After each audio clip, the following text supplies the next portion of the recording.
25 লক্ষ টাকার পেইন্টিং এক মুহূর্তে শেষ। কুসুমের হাত থেকে গরম চা পড়ে নষ্ট হয়ে গেল মেঘা ম্যামের দেওয়া দামি উপহার। আর এরপরে গাঙ্গুলি বাড়িতে শুরু হলো অপমানের ঝড়। কুসুমকে যখন সবাই কথা শোনাচ্ছে তখন মেঘা ম্যামকে সত্যিই তাকে ক্ষমা করলেন নাকি এর পেছনে আছে অন্য কোনো চাল?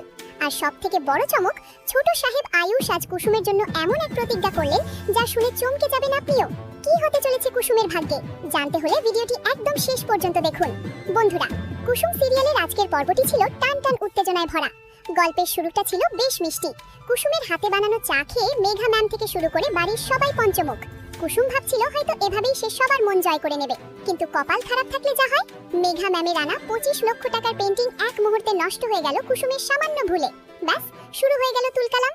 ছোট লোক, অশিক্ষিত, কত কথাই না শুনতে হলো কুসুমকে। কিন্তু লক্ষ্য করেছেন কি মেঘা ম্যামের ব্যবহার? তিনি মুখে বললেন ইটস ওকে, কিন্তু তার বডি ল্যাঙ্গুয়েজ বুঝিয়ে দিচ্ছিল তিনি কতটা বিরক্ত। তবে সিনারি পাল্টে গেল যখন ছোট সাহেব এন্ট্রি নিলেন। শঙ্কর কাকা যখন কুসুমকে বকাবকি করছিলেন তখন আয়ুষ এসে যা বলল তা সত্যি হার্ট টাচিং।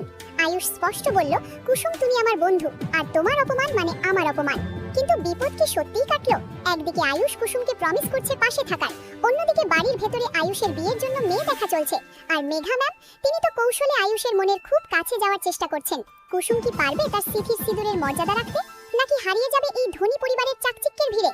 মেঘার এই ভালো মানুষই কি আসল, নাকি এর পেছনে কোনো মতলব আছে? আয়ুষ কি শেষ পর্যন্ত কুসুমের পাশে দাঁড়াতে পারবে, নাকি পরিবারের চাপে অন্য কাউকে বিয়ে করবে?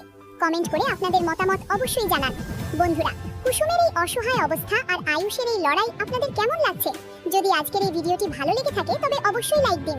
কুসুমের ভাগ্যে কি আছে জানতে আমাদের চ্যানেলটি এক্ষুনি সাবস্ক্রাইব করুন এবং পাশের বেল আইকনটি বাজিয়ে দিন। দেখা হচ্ছে পরের ভিডিওতে, ততক্ষণ ভালো থাকুন।